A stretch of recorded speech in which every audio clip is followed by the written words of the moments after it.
The 2020 election in Montana is still a ways away, but that doesn't mean the political players aren't getting ready for it. Some candidates for statewide offices have already thrown their hats into the ring. But as MTN chief political reporter Mike Dennison tells us, the possible decision of one candidate will seriously scramble the 2020 landscape.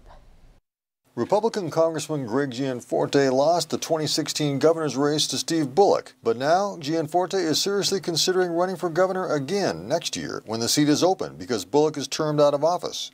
Gianforte isn't revealing his plans publicly, but if he does run for governor, it will definitely have an impact on other statewide races. But what it does, it creates a domino effect. There might be then a number of opportunities across the ticket, up and down, from governor to the Tier B offices to the House seat, to have a lot of open seats. For starters, Montana's only U.S. House seat would become open. Republican State Auditor Matt Rosendale, who ran for U.S. Senate last year, would likely get into that race, creating an open seat for State Auditor. And Democrat Kathleen Williams, who lost to Gianforte in the 2018 House race, may run for that office again, especially if it's open. In fact, Williams told MTN News she expects to announce her 2020 campaign plans next month. Of course, two prominent Republicans already are running for governor, Attorney General Tim Fox and Secretary of State Corey Stapleton. And there's another one. State Senator Al Olszewski of Kalispell, who also ran for U.S. Senate last year, told MTN News he's running for governor in 2020. This case of Republican office holder musical chairs is music to the ears of Montana Democrats. Montana Democrats are incredibly excited about the opportunities that await us in 2020.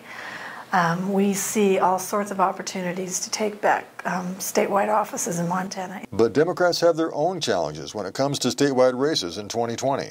The problems the Democrats face, and that's the flip side of the question, is that they don't have a very large bench. It's not really sure where they would get the candidates to run.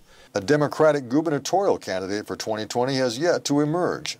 Lieutenant Governor Mike Cooney says he's thinking about it, and so is Billings attorney John Heenan, who narrowly lost in the Democratic U.S. House primary last year to Kathleen Williams.